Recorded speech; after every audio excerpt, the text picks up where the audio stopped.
Hey everyone, it's Phil Wade with Dalton Wade Real Estate Group, and this is our introduction to both new agent and experienced agent training.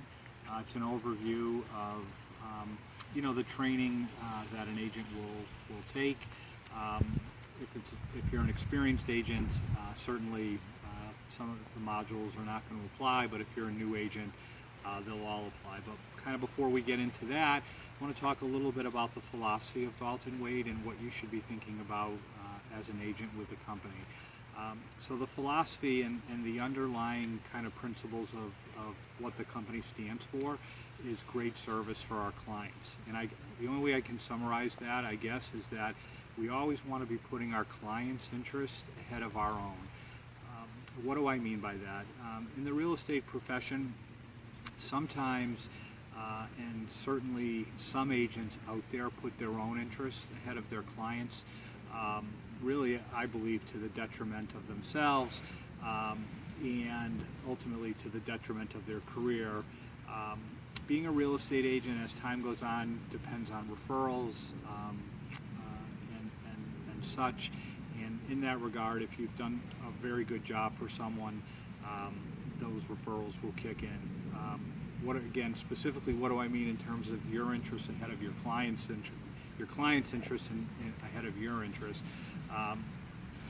Is that oftentimes, we're negotiating and, we're wanting a client to do something because at the end of the day, if the transaction doesn't come together, there is no commission, no payment. So I always encourage everyone to be very careful in regards to, when they're negotiating, that really, and as a professional, you do have an opinion, and your opinion matters.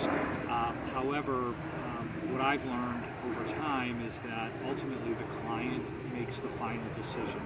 So for instance, if you're encouraging them to maybe split the difference, you're apart on a deal, and say you're $5,000 apart, and you say to your client, and you're representing the buyer, why don't you come up $2,500, we'll split the difference. I've seen this as an effective way of getting the deal to get to completion, or at least under agreement.